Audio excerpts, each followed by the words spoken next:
Experiencing Rogers internet problems.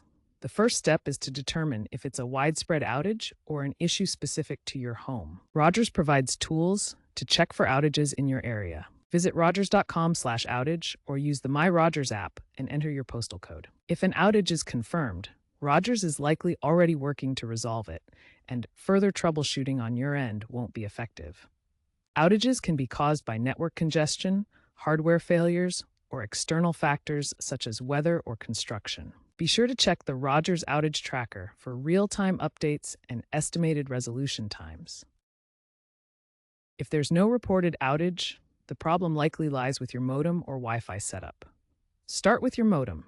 Power cycle it by unplugging it for 30 seconds, then plugging it back in. Check the modem's lights.